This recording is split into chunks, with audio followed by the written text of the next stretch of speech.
오늘 우리에게 주신 하나님의 말씀 보도록 하겠습니다. 고린도전서 5장 1절로 13절 말씀입니다. 생명의 샘가 7월 12일 금요일 말씀, 음행이 있다 함을 들었으니 함께 읽겠습니다. 너희 중에 심지어 음행이 있다 함을 들으니 그런 음행은 이방인 중에서도 없는 것이라. 누가 그 아버지의 아내를 취하였다 하는도다.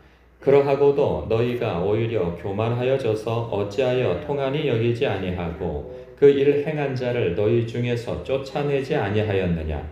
내가 실로 몸으로는 떠나 있으나 영으로는 함께 있어서 거기 있는 것 같이 이런 일 행한 자를 이미 판단하였노라.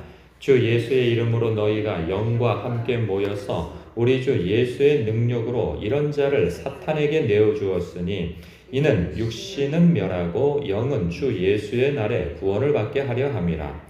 너희가 자랑하는 것이 옳지 아니하도다. 적은 누룩이 온 덩어리에 퍼지는 것을 알지 못하느냐. 너희는 누룩 없는 자인데 새 덩어리가 되기 위하여 묵은 누룩을 내버리라. 우리의 유월절 양 곧 그리스도께서 희생되셨느니라.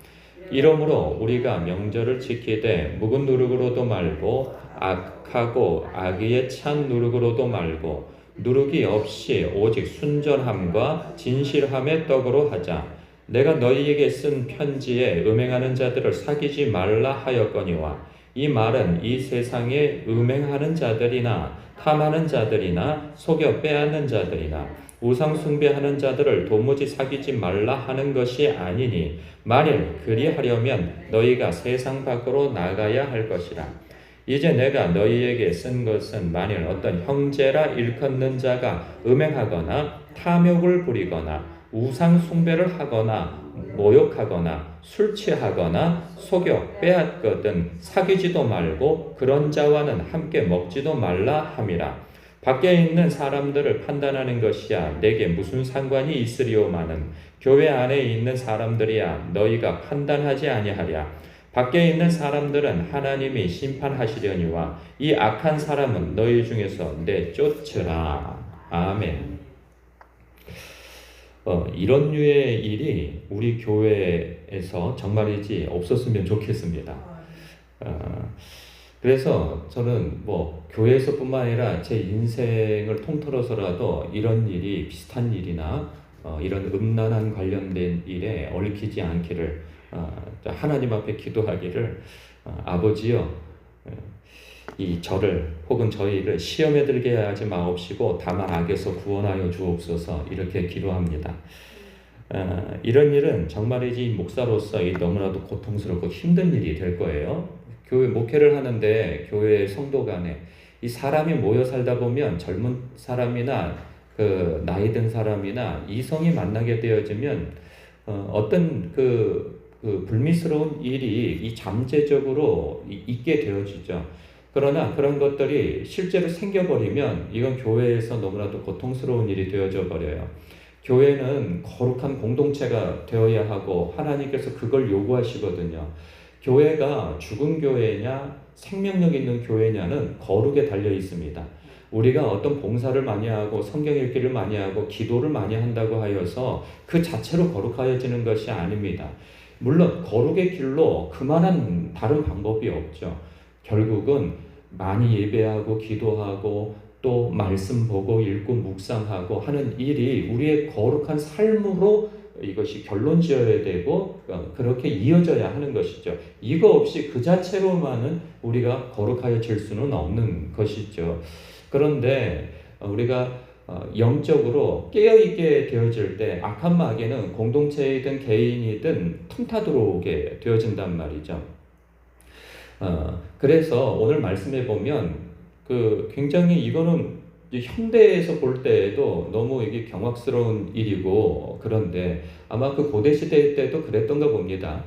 그런데 고린도 지역 같은 경우에는 굉장히 음란한 지역으로서 정평이 나 있는 그 문화를 가지고 있어요. 항구 도시이고 많은 문물이 오고 가고 오랫동안 항해를 했던 이 뱃사람들이 있고 뿐만 아니라 성전, 신전이죠. 성전이라고 얘기하면 안 되고 신전에서 많은 여사제들이 낮에는 그곳에서 제사를 하고 그리고 저녁에는 밤에는 그곳에서 이 창녀의 짓을 합법적으로 하는 그런 문화가 있는 곳이 이곳이라고 합니다.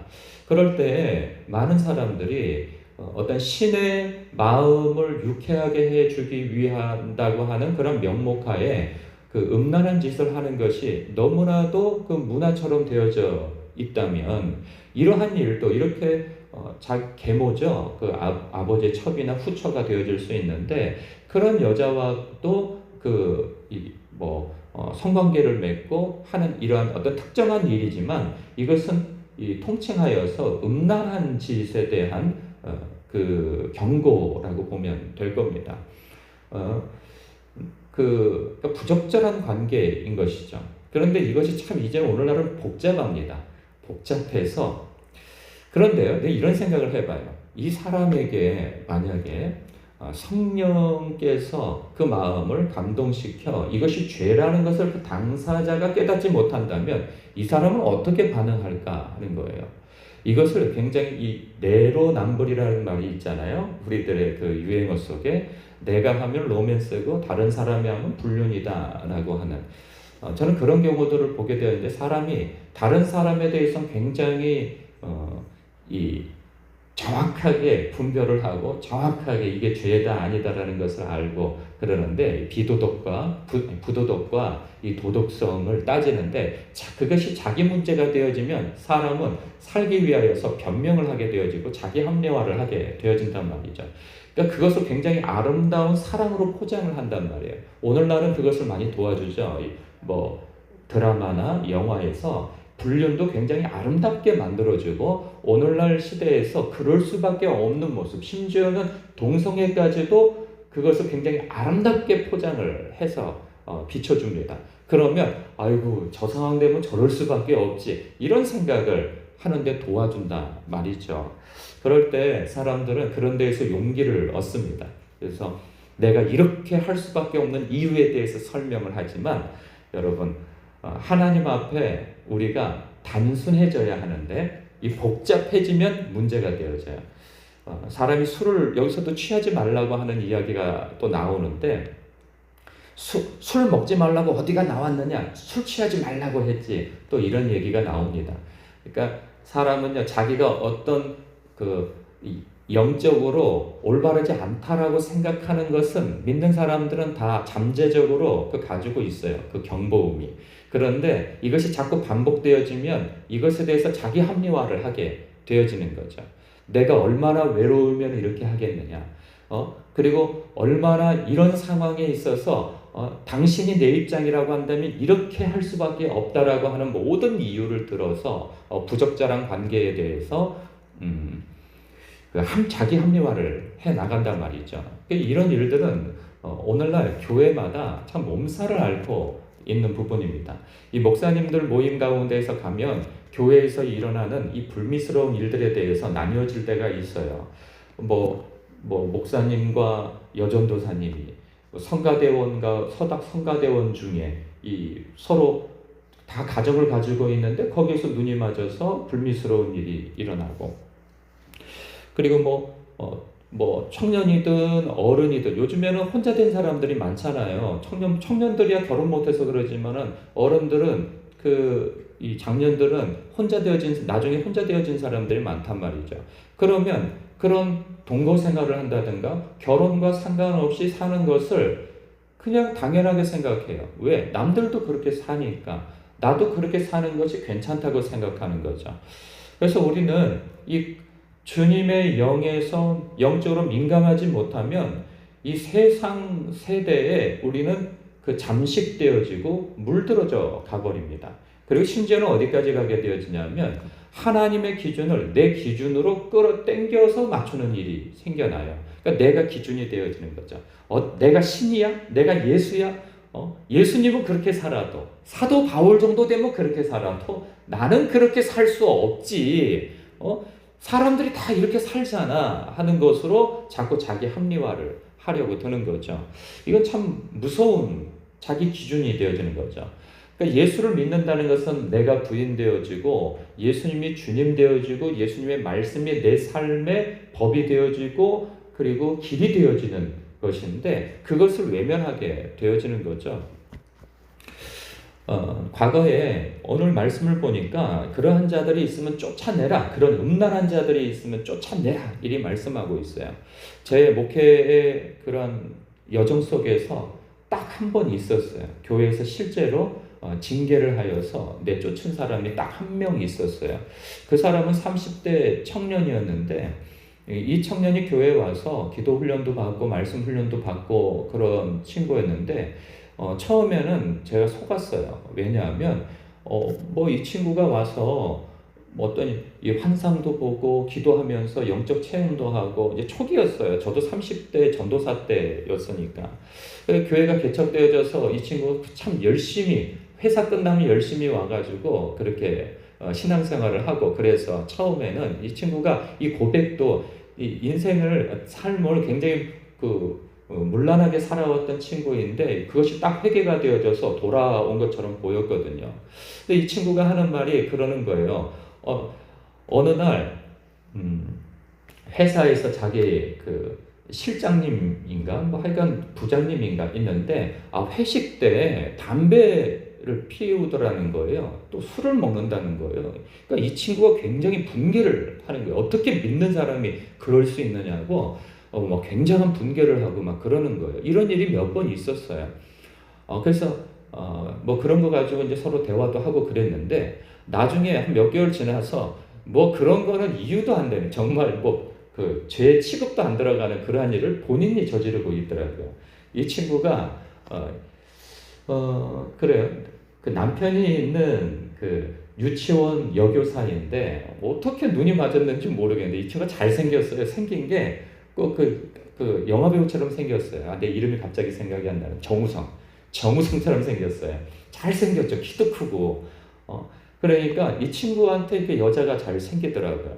그러니 이게 불륜 관계가 일어난 거죠. 근데 이 친구는 총각이에요. 결혼을 안 했어요. 그런데 그 여자는 결혼을 한 여자인데 이걸 알게 되어져서 그 관계를 빨리 끊으라고 했죠. 그랬더니 이 친구가 한다는 얘기가 뭐냐면 그럴 수 없다는 거예요.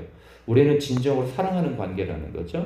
그래서 그것은 부적합하다 관계가 그러니 그 관계를 끊어라 했더니 이 친구 한다는 얘기가 그 남자는 무능력한 자라는 거예요. 그 남편은. 그래서 그 무능력한 남편으로부터 자기가 보호해줘야 된다는 거예요. 네가 왜 거기를 끼어드냐? 네가 거기 끼어들 일이 아니야. 그 여자는 그 남자의 부부관계에 있는데 네가 왜 끼어들어서 뭐 그 남편이 옳으네 그르네 그 얘기를 하고 있냐? 그런 허튼 소리 하지 말고 그 관계를 빨리 끊어라 라고 하였더니 결국은 그럴 수 없대요. 그래서 교회에서 말하고 그리고 또한 동역자를 데려가서 그것에 대해서 다시 설득을 했죠. 그러나 결국은 그 친구는 회개하지 아니하고 그 선택을 하더라고요. 그래서 교회에 말하고 교회에서 7일을 하였습니다. 그래서 교회에서 출교를 시켜버렸죠. 나가고 교제도 하지 말라고 그랬어요. 굉장히 고통스러운 그런 과정이었는데 여러분 개척교회 조그만 교회에서 한 사람이 세워지기까지 굉장한 노력과 그 기도와 이 정말 말할 수 없는 그 정성이 들여지는데 그런 일로 그 한 사람을 교회에서 이 징계를 하고 내쫓게 되어질 때에 말할 수 없는 상실감이 일어나요. 그때 정말 저에게는 너무 큰 충격이었어요. 그런데 그때 기도할 때마다 성령께서 공동체의 거룩을 위하여서 그를 징계하라는 마음을 계속 주셨어요. 그러나 이것을 이해하지는 못하더라고요. 주변 사람들이. 왜 교회에서 용서하지 못하고 교회에서 내치냐. 누가 돌을 들어서 그 청년에게 돌팔매질을 할 수 있을 정도로 떳떳한 사람이 누구냐. 교회는 다 품어야 되는 것 아니냐. 뭐 이런 소리. 심지어는 제가 이제 선배 목사님한테도 물었더니 어찌하든지 교회에 있게 해야지. 뭐 이제 이런 쪽으로 얘기를 하더라고요. 그러나 기도하면 성령님께서는 그러한 자를 내치라고 말씀을 주셨어요. 그래서 결국은 내쳤는데 너무 고통스럽더라고요. 정말 지금도 그런 일이 있다면 고통스러울 것 같아요. 그런데 여러분, 성경에서 분명히 교회의 그 거룩한 공동체로서의 하나님께서 원하시는 그 깨끗함을 갖게 하기 위해서 이런 징계를 요구하신다는 거예요. 그런데 오늘날은 이 징계가 먹혀 들어갑니까? 하려고 해도 먹혀 들어가지가 않아요. 왜? 여기 말고 교회가 없어? 다른 데 가서 신분 세탁해가지고 교회 다니면 되지. 이런 생각인 거예요.